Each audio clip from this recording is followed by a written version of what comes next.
Ephesians chapter 5, verse 1, nagingon dere, be ye therefore followers of God as their children, and walk in love as Christ also has loved us, and had given himself for us, an offering and a sacrifice to God for a sweet-smelling savour. So nagingon ang pulong sa Ginoo sa verse 1, busa kita nga mga sumusunod sa Dios, nga mga palangga niyang anak, maglakaw kita sa gugma, nga sama sa gigugma ta ni Kristo, o iyang gihatag ang iyang kaugalingon, nga halad og sakripisyo, ngadto sa Dios, para kanato, nga kini mahumot nga insenso. Karong kuntaga atong pagatunan, kaning gitawag following the Lord Jesus Christ way of life. No, kaning pagsunod sa kinabuhi nga sama kang Kristo Jesus. No, gusto man ta nga mulambo sa pagpangalagad, gusto man ta nga mulig-on sa pagpangalagad, gusto man ta moasinso sa pagpangalagad, o kining kinabuhi ni Jesus, wala lang ni gihatag para mahimong manluluwas kanato, kundi gihatag pud ni para mahimo natong ihemplo ug sumbanan nato. Kaysa Kristohanong kinabuhi, wala tay laing ihemplo si Ginoong Hesukristo ra. Amen. Kung di ko kapresenta ninyo na ako inyong himuong ihemplo, kay kung ako inyong ihemplo, yung pagsipyat nako, sipyat pud mo. Pero kung sa Jesus may atong ihemplo, wa man gini mo sipyat si Jesus sa tanan niyang plano, tanan niyang gibuhat, tanan niyang ministeryo, o kinitanan para ngadto sa gingharian sa Ginoo. Mo'y pasabot nga kung siya atong sundon, siya atong kinabuhion, o siya ang atong ihemplo, sigurado makaabot yun ta dito. Amen? O, muna nga, itang maganda, no, sa atong manunulat na si Pablo, na kita gitawag followers of the Lord or followers of Christ. Oh, pag may followers of Christ, you are a believers of Christ. You are a learner of Christ, and you are a disciple of Christ. So nagingon diha sa Matthew 16:24, si Jesus mismo nagsulti. Ingon siya, if any man will come after me, let him deny himself. Bisan kinsa nga mosunod kanako, iyang luiban, kalimtan ang iyang kaugalingon. O mingon siya, pasanon niya ang iyahang cross. O mosunod siya kanako. Ani nga pulong importante kay nga masabta nato tungod kay ang ingon ni Kristo, kung buot mo mosunod kanako. Usay gusto ta mosunod diretso, pero naay gusto ang Ginoo ipabuhat nato. Ang iyang ipabuhat, ingon siya, kalimti sa imong kaugalingon. Kani man kung mga lagad ta, nga tagaan kay natong importansya atong kaugalingon, usay makalimutan niya. Ano yung Jesus? Deny yourself. Ngayon siya, take up your cross. Sabot na sabot, naagyo yung mga pag-antos. Amen? Naagyo tayo sa kubangon. Naagyo yung mga hagit sa atong kinabuhi. Ano yung si Jesus, kanang imong mga problema, imong mga hagit, imong mga paglotos, imong gisagubang, ingon siya, pasana na. Unya pagkasunod, ingon siya, follow me, sundan ko. Ang kalami malangkot kang Isus, kumusunod ka, kay ubanan ka niya o ikabiyaan niya. Amen? Mora na yung indot niya. Imong panaad, musunod ni Kristo, kauban yun siya nimo. Kunya ningon sa 25, bisan kinsa na iyang, kung saan, luwason, iyang salbaron ang iyang kinabuhi, ingon dere si Jesus, ingon siya mawala kini kaniya. No? Whosoever will save his life shall lose it. Pero ingon siya, whosoever will lose his life for my sake shall find it. Kung imong kalimtan, imong buhian, ang imong kinabuhi, itugyan, ngadto kang Kristo, makaplagan nimo siya. Wow. Simple na niya gusto sa Ginoo. So atong panayaman. Ningon sa 38, Matthew 10, and he that taketh not his cross, siya nga dili niya, dawaton pas anon ang iyang cross, unya musunod siya kanako, ingon siya, dili siya takos kanako. Sa ato panagay mga pag-andos. Pero nganong ipasan man, ay makaya ra di ay. Nganong ipapasan ni Kristo, ang imong mga pag-antos, imong mga problema, kay kabalo si Kristo, makaya ra nimo. Amen? Nganong makaya man nimo? Kay nagsunod man ka kang Kristo. Therefore, kay nagsunod kang Kristo, kauban nimo si Kristo. Praise the Lord. Palakpakan ang Panginoon.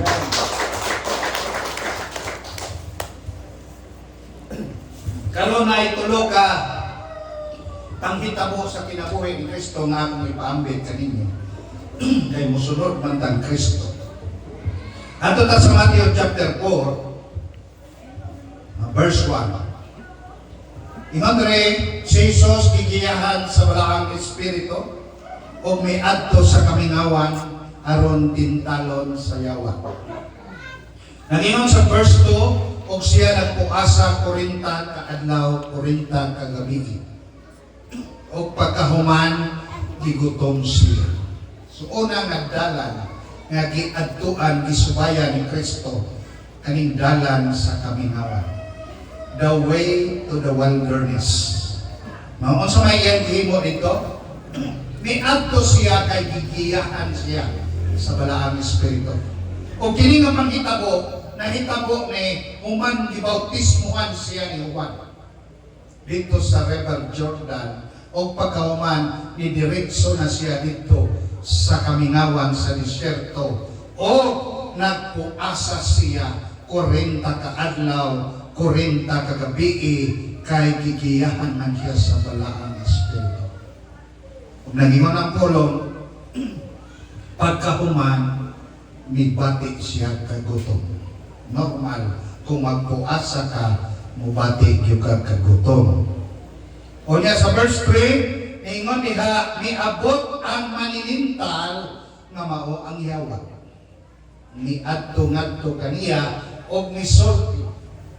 Og miingon, kung ikaw ang anak sa Dios, himuha kining bato nga mahimong tinapay. Nagpuasa siya, gigutom siya, so kung asa ang imong panginanglan, usay dito ka tintalon sa yawa. Bantay ka? No? Manyaingon siya dire, kung ikaw ang anak sa Dios, himuan ning bato nga mahimong tinapay. Kaya gigutom mas Kristo. Pero unsay gingon ni Kristo, mitubag siya sa verse 4, it is written, man shall not live by bread alone.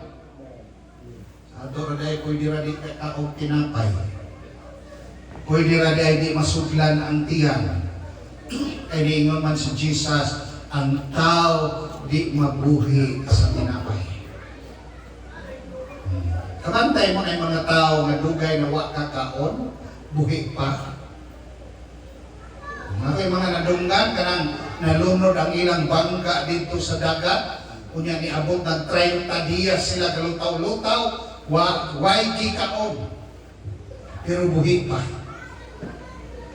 Pero kita kung tao nga sige kaon, dali ra namatay. Sa ato, magpwede lang kita yung magutman. Hindi yun ay kamamatay. Pero kaning sigaw, kumpa, dali ra atakihon. Kita'y pareho na ko, dali kanahan kay kumpa. So, niyo Jesus, dili mabuhi ang taos tinapay na. Sa ito ba, dili yun pinaka-importante ang pagkaon. Amen? Abang ningon si Jesus, mas mabuhi ang tao sa matagpulong na muguwa sa bakba sa Diyos. Importante ang imong espiritu nagkaon sa pulong sa Ginoo, buhi ka kaayo. Nagpagan itong Ginoo. Ha?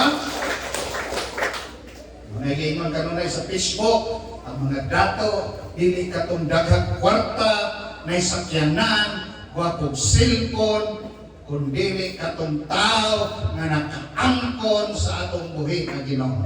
Pagpakalan. Ha? Muna siya doon. So kitagaan karong importansya ni Jesus, dili ang pagkaon sa unod, kundi ang pulong sa Dios na kanunay nimong madugdan kung ikaw mabuhi sa iyang katubangan. Amen? So ay sa payan, kung unsay imong gikaon, ang importante na nangalagad ka sa imong Dios. Palagpagan sa Diyos. Nakabalo ka ang yawa, miadto na pod kaniya, o gidala siya dito, pananaw sa Holy City. Kung ikag Holy City, ipatong siya sa usa ka bukid niya, ipakita niya ang Jerusalem. Unya mingon dayon ang yawa ngadto kaniya ang manininta, kung ikaw ang Dios. Ha? Kung sa ingon niya diare, kung ikaw ang Dios, anak sa Dios, ingon siya imo kining. Hallelujah. No? Imo ikaw mulukso ngadto, no? Ngadto sa ilalom. Unya ingon siya kay ingon man ang pulong nga sawon kaniya. No. Nade siya sa tip sa usa ka bungtod, usa ka building. Unya paluksohon si Jesus kay nag-ingon man ang pulong nga musalok ang mga anghel kaniya aron ang iyang tiil dili mo dapat, di siya mo dapat ngadto sa mga kabatuan. Pero ang sayo ni Jesus, nahisulat, ayaw pintala ang imong Ginoo nga imong Dios. Kung saan na ito ni pagsabot karon, in-anin siya. May mga sitwasyon sa atong kinabuhi, mausahay atong pugson ng atong Ginoo. Usay mangutang ta, ay may nguntang Ginoo na ubayad. Ikaw may nangutang, ikaw bayad, ayon ang Ginoo. Amen? Nakaisudlan nga negosyo, nawa agad ka magpahibalo sa Ginoo. Muna ang imong negosyo, nagka-problema kaayo. Na moingon dayon ka, gisulayan yung kusyawa. Ayaw pugsa imong Ginoo. Ayaw tintala siya. Ang buot pasabot, nga usahay na kay mga desisyon na imong pugson nga mo agree ang Ginoo nimo. Banday wala. No? Wala siya. Pero, na bersikulo sa Biblia nga kinahang usa daw dito nga hakit nga imong sulayan ang Dios. Dari sa Mateo 4, ingon siya ayaw sulayan imong Dios. Pero na bersikulo sa Biblia na pwede nimo sulayan imong Dios. Asa man ang bersikulo? Malakay 3. Ingon siya, ihatod inyong ikapulo o sulay ko ninyo. Di ba abrihan ako ang kabuhanan sa langit? Ibubo na ko ang panalangin diha kaninyo. Kung di rin mo sulayan ang Diyos, basta siya mismo ang ububos panalangin para kanimo. Pero ayaw siya sulay na mapugos ka na ikaw ay mangita sa panalangin unya magpatabang kaniya. Amen? Diba nag-ingon sa Proverbs na ang Diyos magpanalangin walay pakapin na kasakit. Mao po ni dire, ingon siya, ayaw tintala ang imong Diyos na imong Ginoo. Ang pasabot, ayaw apikiha ang imong Diyos. Murag og sa among mga pastor, usahay amo kung sulayan ang among Dios, maganda migwali na sumala ako sa among gusto o kahibalo. Himo na migwali, amo niya mong titulo, wag yun mi mangutanas Ginoo, wag ko mi mo ampo aron tagaan migwali, amo ra gitong wali, niya pagkahuman ingon dahil mis Ginoo Lord, ihugi ni akong wali. Ingon po ng Ginoo, ikaw ray dihog ka, ikaw may naghimo anak. So lahi itong para sa Dios. Amen? At ang hinako diri na ako'y laing gihandam na wali. Pero paglingkod na ko kanina, kisultian ko sa Ginoo kung sa iwali para diri. Ano ni siya ron? Rayon ka! Murag mingaw man. Smile lang. Seryoso kayo magkatuon, no? Okay? Kaya pagkauman, ikatulo, niingon ako sa verse 9, Matthew, all these things will I give you if you will fall down and worship me. Verse 10, ingon si Jesus, pahawa kang nako Satanas, kay nahisulat na nga imo lang mo simbaon ang imong Ginoo nga imong Dios ug siya lang ang imong alagaran. Man kang yawa, tinani ba niyang yawa usahay? I-bless ka ka. Basta simba ako. Ali man din siguro ka mo simba. Pero usahay, malipat ta.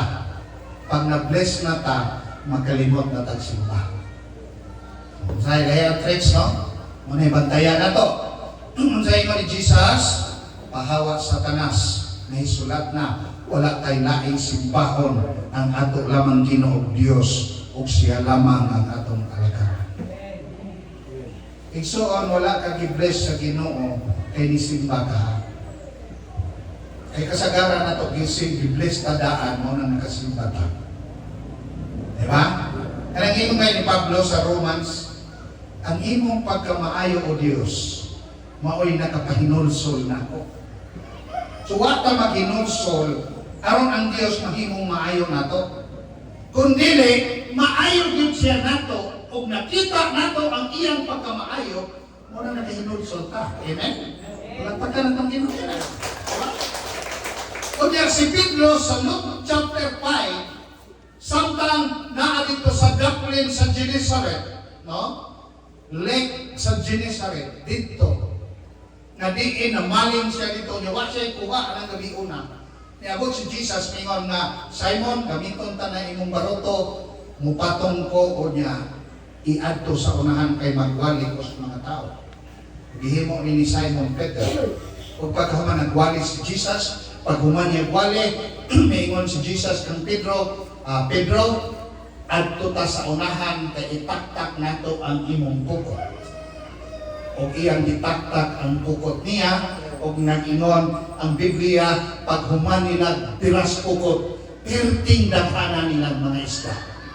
O galing sa kadaghan sa mga isda, na nawag pa siya kauban, nga adunay baruto, o napuno gihapon sa isda. O pagkahuman ato, nga natinga si Pedro, nga grabe ang panalangin. Diha pa siya miluhod kan Jesus. Lord, palayo ka nako kay makasasala kong nako. Ang samay itong makita dito. Na si Pedro, gi-bless una sa Ginoo, una nakahinulsol at ubangan sa Ginoo. Inana ang Ginoo na ito, maayo kayo. Ipakita niya ang pagkamaayo nimo para makahinulsol ka o makaduol ka niya kaniya. Palagpagan na ito. Mamindot kayo. So inani ang unang kinabuhi ni Kristo. Iyahang kinabuhi ngadto sa wilderness. Na mabuhi ka sa pulong sa Dios. Hallelujah. Unya, kung sa'y kingon, na imo lamang simbahon o sa Dios o walay lain pa o alagaran nimo siya. Nya kung sa pailaing punto, ayaw pugsa o pintala ang imong Dios. Amen? Mao nang dala ni Kristo ngadto sa kamingawan. Ikaduha nga dala. Matthew 26 verse 36. Then cometh Jesus with them unto the place called Gethsemane. Og miabot sila kauban sa iyang mga disipulo, humana ni sila na ni hapon ani, unya miadto na sila sa Garden of Gethsemane, kauban sa iyang mga disciple. Og ningon siya, lingkod mo diri, pundo mo, kay ako moadto sa unahan aron mag-ampo. So therefore, the Garden of Gethsemane is the garden of prayer. And I remember, I think Matthew chapter 6 or Luke, mingon ang mga disciple kan Jesus, Lord, teach us how to pray. Yan dito kitudlo ni Jesus ang pag-ampo sa Our Father who art in heaven, hallowed be thy name, thy kingdom come, thy will be done on earth as it is in heaven. Give us this day our daily bread, forgive us our sins as we forgive those who sin against us. Do not bring us to the test, but deliver us from evil. Amen. Manay pag-ampo kitudlo ni Jesus ngadto sa mga disipulo. What I like in the heart of the disciple, wala sila maingon kang Jesus, Lord, teach us how to preach. Wala yan. Ang iyang giingon sa mga disipulo kang Kristo, ingon ang mga disciple, Lord, teach us how to pray. Because prayer is very important. Amen? Oh. Importante ang pag-ampo. O karon sa 37, iyang gidala si Pedro ug duha ka anak ni Zebedeo og nahimong nagkabukat ang iyang pagbati og miabot sa takna nga dili na niya mapugnan ang iyang kasakit. 38. Mayroon siya ngadto kanila, ang akong kalag naa sa grabe nga kasakit karon nga murag musangpot sa kamatayon. Ingon siya, pabilin mo dire o pagtukaw kamo uban kanako. So una, ang kinabuhi ni Kristo kanunay mabilang tayo magtukaw. 39, og minakaw siya sa unahan, og iyang giduko ang iyang ulo og minuhod og nag-ampo. Hallelujah. Si Jesus Ginoong Dios, pero muluhod pagihapon. Unya muampo pagihapon. O pagkauman mingon siya, amahan ko kung posible kinikupa palabya sa kanako karon. Mihangyo siya. O mingon siya, dili akong kabubuton apan imong kabubuton. On sa may buot pasabot, pwede ta manghangyo sa Dios pinaagi sa pag-ampo, pero dili nato kabubuton, iyang kabubuton, ang buot pasabot nga naatay submission. Amen? Submitar kita sa kabubuton sa Ginoo. Nakantang mga pag-ampo bisag ako. Pero at the end sa atong prayer, ang mahitabo sa atong kinabuhi, ang plano ra gyud o kabubuton sa atong buhi nga Dios. Amen? Muna dito masubok kung dili mahitabo. Dito masubok kung dili tubagon. Kay kung iyang pugnan, buot pasabot, naa pa siya'y plano na mas maayo sa atong gipanandon. Hallelujah. Amen? Oh. Wala mingos Jesus, Lord, pwede sa kalabyan ni. Pero ingon siya, hindi akong kabubuton. Imuhang kabubuton. Nagutang sa Our Father, may inumanta, thy kingdom come, thy will be done. Kabalo man ta nga giharian sa Dios miabot na, kay gidawat naman nato ang hari na si Kristo Jesus.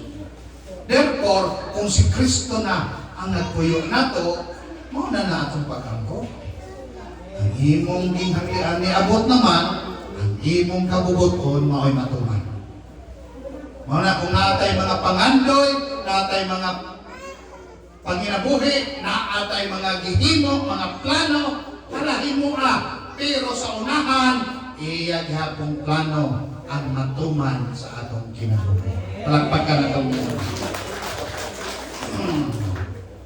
Ingon sa 40, og niabot siya ngadto sa iyang mga disciple og nakaplagan niya nga nangatulog. Hinatulgon kay pare-pareha po din nato, no?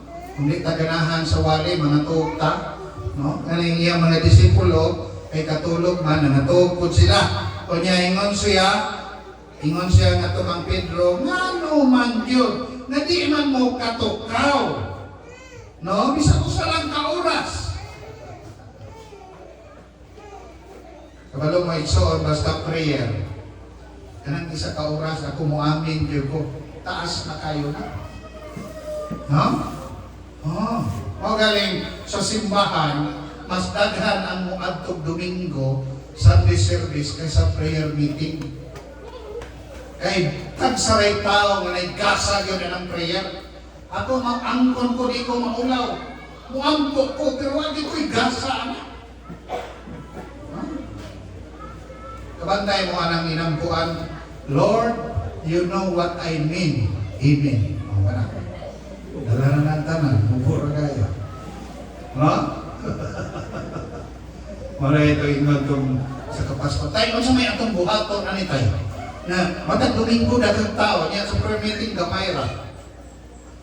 Sa ako man ito tayo, kung ikampyo imong Domingo o imong prayer meeting, ang Domingo na himo at prayer meeting para daghang mga pil.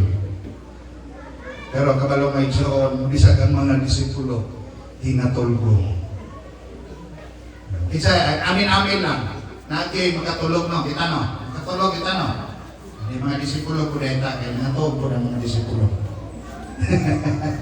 Palakpakan mo ganun ang Ginoo. Hallelujah! Kanya ingon dali sa 41. Muna yung tambag ni Jesus. Watch and pray. Pagbantay, pagampo.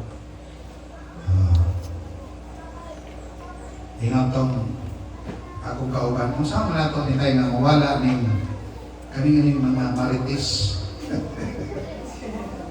Di ba? May babae lang ha? Ng laki kusupod marites. Noon lang. Di na kayo sila magpahalata kay mahuwaw man. Ano sila angay? Pero pareho ragot. Kaya ang ingon ni Jesus, ingon ko ang tambal na pagbantay o pagampo. Mag-watch and pray. Dili mag-watch and marites. Kaya usay natin mabantayan, hindi sa itong iampo, ato na nung itabi.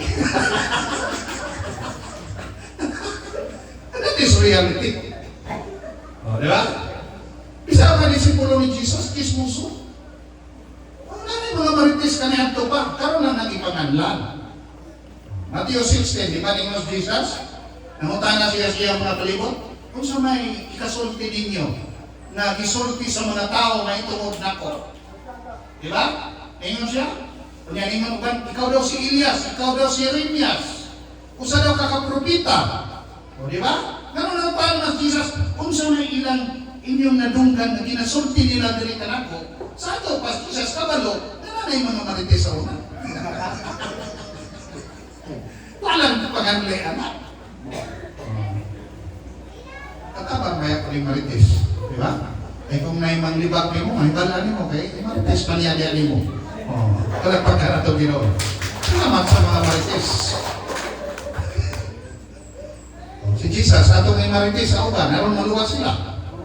Amen? Ingon siya dere, watch and pray. Pagbantay. Kinala mabantay yun ba? Pagbantay ha, dili paghimantay. Pagbantay. Lain ang paghimantay. Pagbantay o pag-ampo kay ingon si Jesus, aron dili mo mahulog sa pagsulay mga pagtinday. Nanuman ay ang Espiritu kusgan apan ang unod. Sama. hinay, way likon, uyang. Diba itong Espiritu Kunod kaaway kami? No?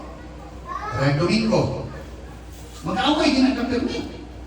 Ang Espiritu gusto mo simba, imong unod gusto mong laba.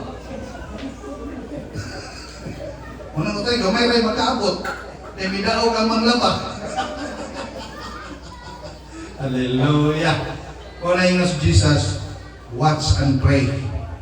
Because the Spirit is willing. Gusto galing Espiritu na ito, pero may mangalakad, mo ampo, mo simba, mo wali, hallelujah. Pero ang unod po, gusto manglaba, mo lakad, katulgon, di ba? Kabantay ka Domingo, na alas 9 ang simba, katulgon pa ka, pero trabaho, alas 8 mo alas 7, ninakaw na ka. Wow. Muna sa kapanahon ni Jesus na siya itawag the way to Gethsemane. Kung sa mani? Life of prayer. Dapat may nampuon ka. Di lang ka mo ampo kay naatay kinahanglan. Kay hining pag-ampo, pag-istorya nato ni sa atong amahan. Amen? Bisa ba tayo pa ngayon? We can pray. We can talk to God. Even without needs. Hallelujah. Because this is our communication to our God, paging istorya. Ano itong asawa mo, ano yung istorya kaayo? Dali na lang magbikil. Sabi na yung higda, mag-cellphone, kanya magtalik-danay, pag-atubang anak, siguradong away. Ngayon katagaan makatay, akipuko. Pareho ratatanan, di ba?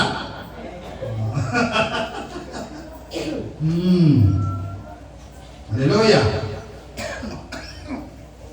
42, minakaw o balik si Jesus dito sa unahan o nag-ampo. Ingon siya, "Oh my Father, if this cup may not pass away from me, except I drink it, thy will be done." Pinakaw siya sa unahang balik, nag-ampo, binuhod, umingon siya, "Amahan, kung kining kupa, di gud pwede palagyon karon, kinahanglan gud nako ni imnon karon, ang imong kabubuton maay matuman." So when you pray, dili lang submission. When you pray, there is such what we call obedience. Di ba na yung mga butang na nato gusto, pero mga gibuhaton sa Ginoo, tuma na lang. Sundon na lang. Nga naman, kay para na sa imong kaayuhan. Palagpagan na itong Ginoo. Ha? Panyamingon na dayon sa Jesus pagbalik niya sa disciple na, "Sige, pangato mo diha.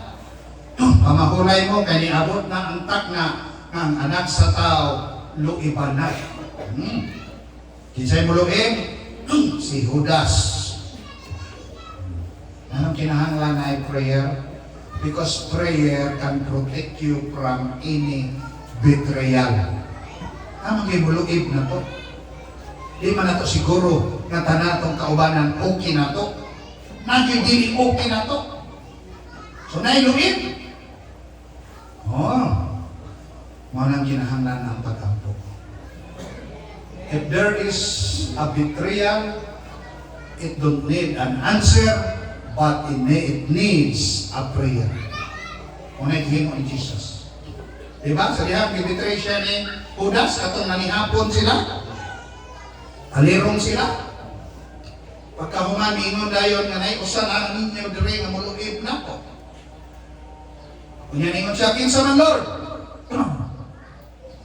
"Kinsa katong mukuha sa tinapay o iyang isuso sa iyang ilimnon." Kina'y mahilig na rin isuso o pan sa kape. Ano ba nila? Hugasan ay hugaw daw. Okay, hugasan. Pagkahuman ang hinugas, imnon.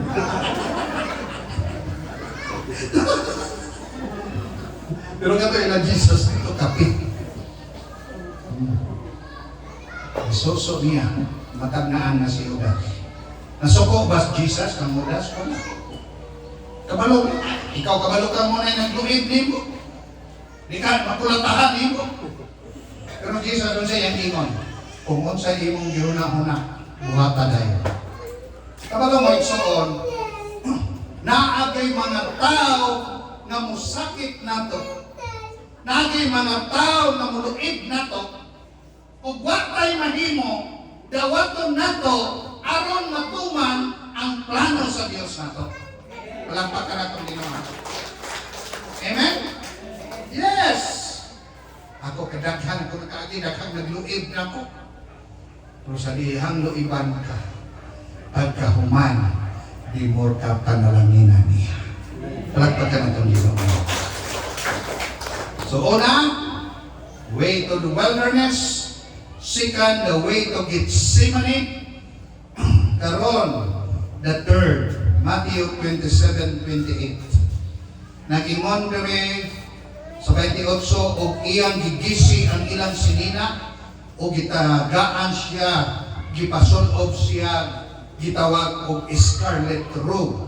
Bot pasabot maron nga dugo nga color nga sinina.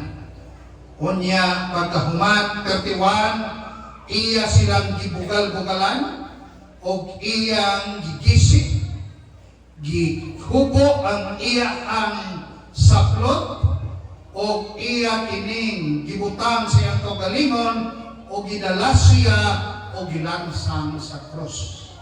Ikatulo nga dalan na gisubayan ni Kristo, the way to Calvary. So una, the way to wilderness. Second, the way to Gethsemane. And the last is the way to Calvary.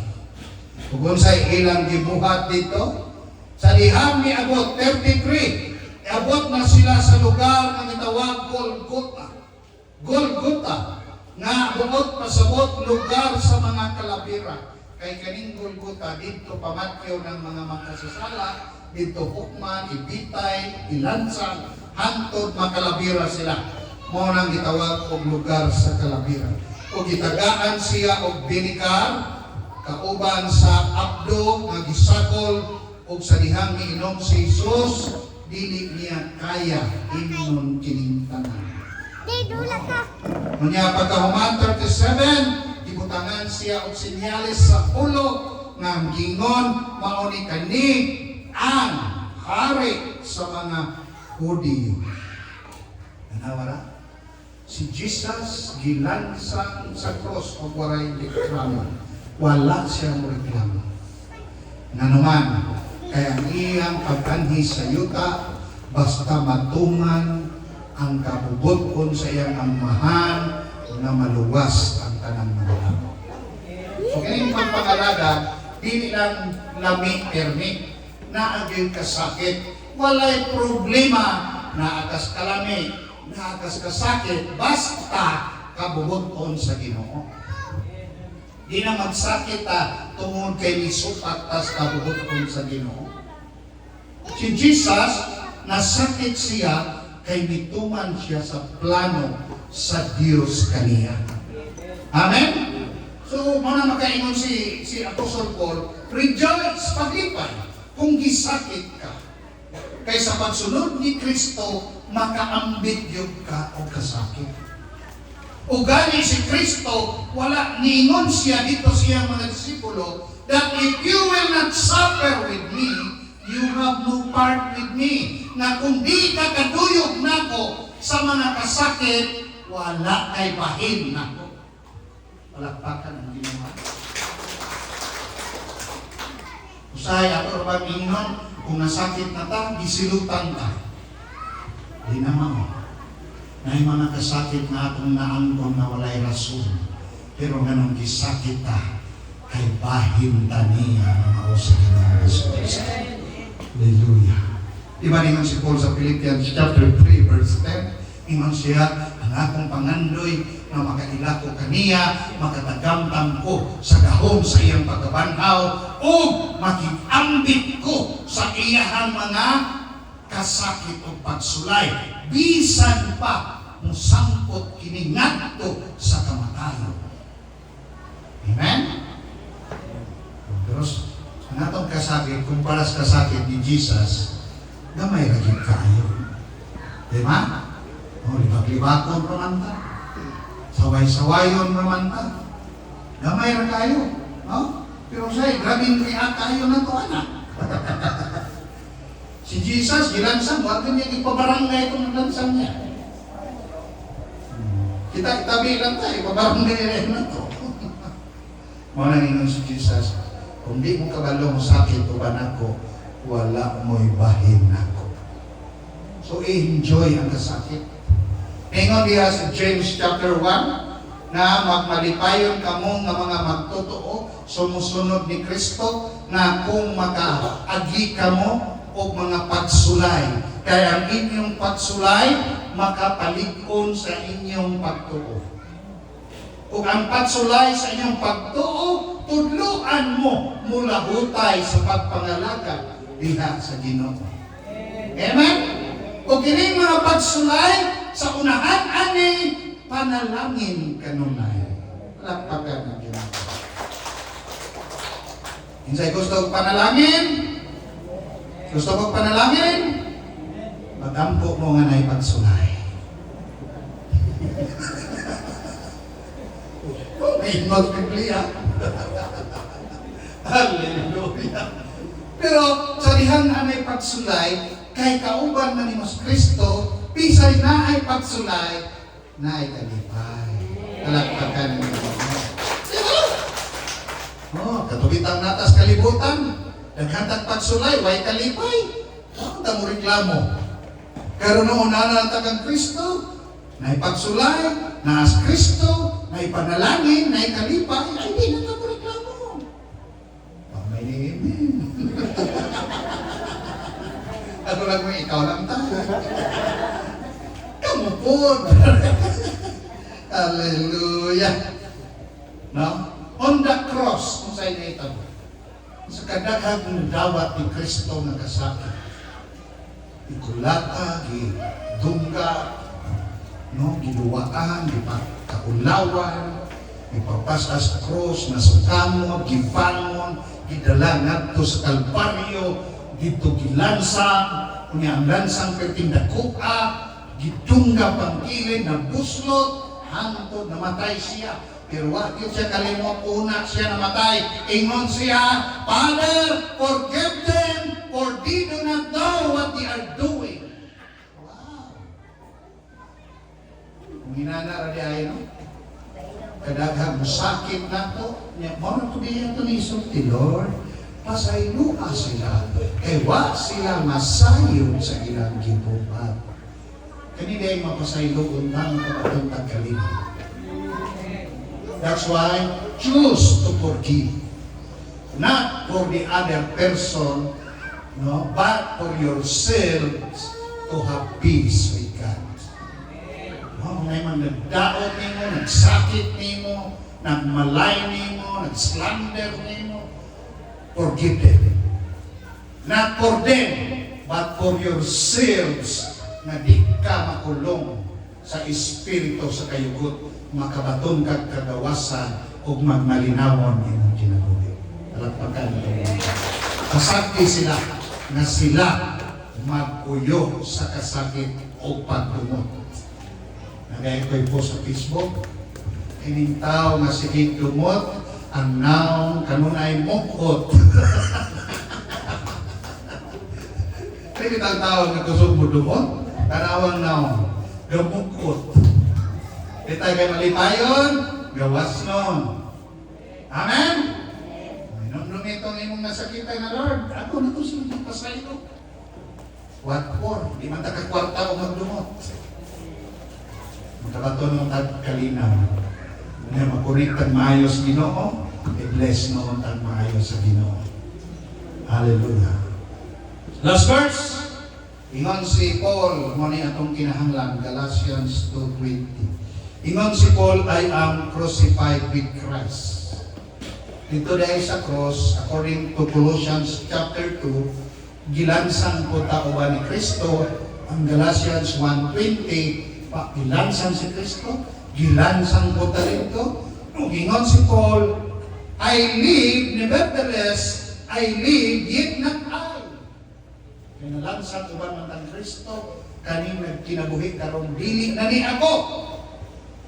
Apan mo siya si Kristo na ni. Na nagpuyo diri kanako og ang kinabuhi nga akong gipuy-an sa akong lawas og unod karon ako nang gipuy-an pinaagi sa pagtuo sa anak sa Dios nga nahigugma kanako og iyang gihatag ang iyang kinabuhi diri kanako. Wala, kuya kayo ng versikulo ni Juan. Ingon si Paul, na gilansang manday ko uban ni Kristo, ang buot niya pasabot na matay na ko uban ni Kristo, kung nabuhi ko karon dili na ni ako, si Kristo na nagpuyo dili kanako. Lagpakan ko dito. So kung si Kristo na ang nagpuyo, atong mga gawi sama na ni Kristo. Atong panulti sama na ni Kristo. No? Kay si Kristo nagkapasaylo, makapasaylo na ta. Kay si Kristo malinawon, malinawon na ta. Kay si Kristo mipalayo sa sala, makapalayo po ta. So hindi mo lang ibutang sa imong unahuna o imong kasing-kasing. Dili na ikaw. Si Kristo na ang nagpuyog nato. Kung sa may mahitabo nato, ang kalibutan na, diretso ta sa kinaharian. Malagpagan ito. So following the way of life of Christ, way to wilderness, way to Gethsemane, and way to Calvary. Ang pattern na nindot kayo na subay-subayo nato sa kinabuhi na atong gipuy-an diha kang Kristo Jesus. Manindot ka?